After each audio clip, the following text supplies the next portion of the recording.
Terry indicated, both in my capacity as a management consultant to professional services firms and as Chief Operating Officer of HWL Ebsworth, I've gained a lot of experience in terms of successful growth strategies. And really the purpose of my presence here today is to share with you those insights that I gained both as a consultant and then as Chief Operating Officer.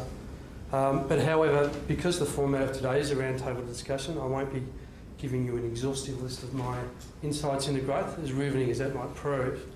What I would like to do in the time allotted today is to focus on what I consider to be the most significant and important element in any growth strategy, and that's defining your vision.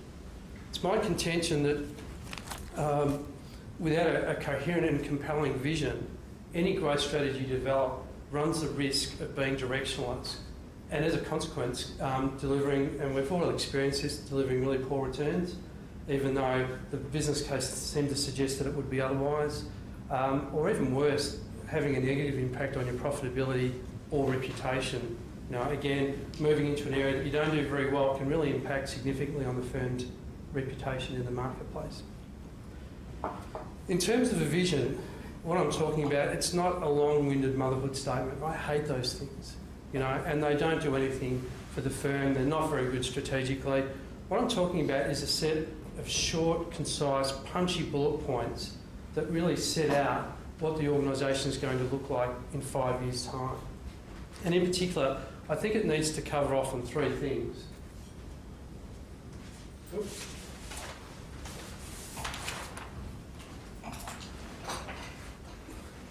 Your vision statement needs to identify who the core client groups are that you as an organisation are targeting. Then it needs to identify the core practice areas that your organisation will develop to target those core client groups.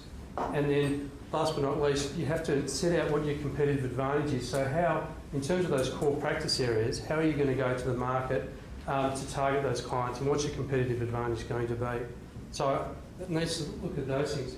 And in terms of diagrammatically, I think this is probably even better shown. Oops.